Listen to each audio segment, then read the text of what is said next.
the driving force behind incredible ski industry growth in the San Luis Valley region, discovered downhill skiing on a whim in 1934. Armed with 2 pairs of homemade wooden skis, a 21-year-old Elliot headed up Wolf Creek Pass with a friend. And he didn't know anything about skiing, and I knew less about skiing. And we stopped on top of the pass and made a trail, walked up on the south side of the highway, walked up the hill, put our skis on, come down the hill, and we fall down. We got up, walked back up the hill, did that for the full day, and that seemed to be great. So we came up next Sunday, and we'd come up every Sunday. By the 1930s, skiing was picking up popularity around America, including in the Wolf Creek Pass area. There were as many as 4 different ski clubs in the San Luis Valley, and it was mainly through his energies and his foresight and perhaps wisdom that he could foresee the need to pull this all together as a single entity. So he did that, ending up as the San Luis Valley Ski Association. Wolf Creek Pass became their full-time ski location, thanks to Elliot's knowledge and previous exploration of the mountain.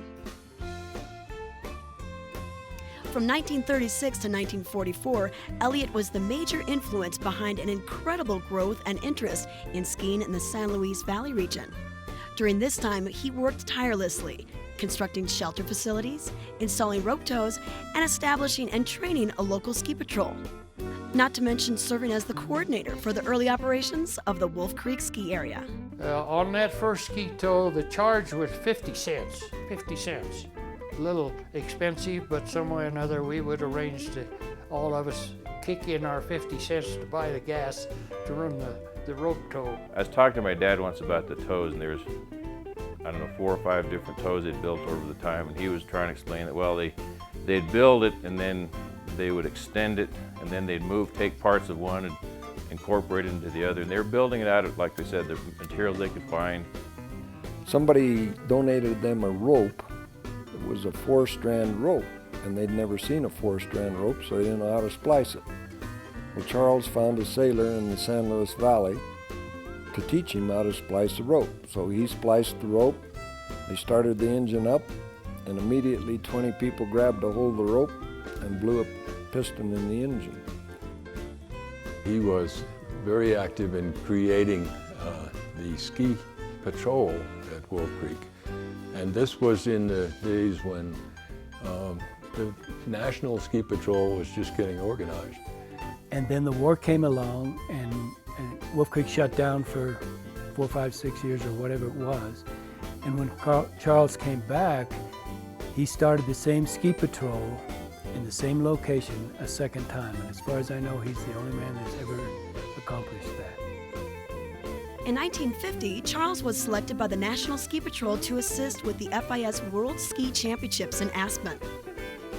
For his excellent service as a patrolman and leader, he was awarded a lifetime badge in the National Ski Patrol. In recent years, Charles has been instrumental in defeating a controversial plan to build a commercial resort at the base of Wolf Creek. It was designed really to have 10,000 beds. Well, anybody who's been to Wolf Creek knows that there's not that much level ground. Probably was the most respected and most honored individual that would stand up in the meetings and give his testimony about what it had been, what it needs to be, what it should be, and certainly not what they wanted it to be. Now, at age 98, he is the oldest member of the Gray Wolf Ski Club, consisting of 600 local members who are 50 or older.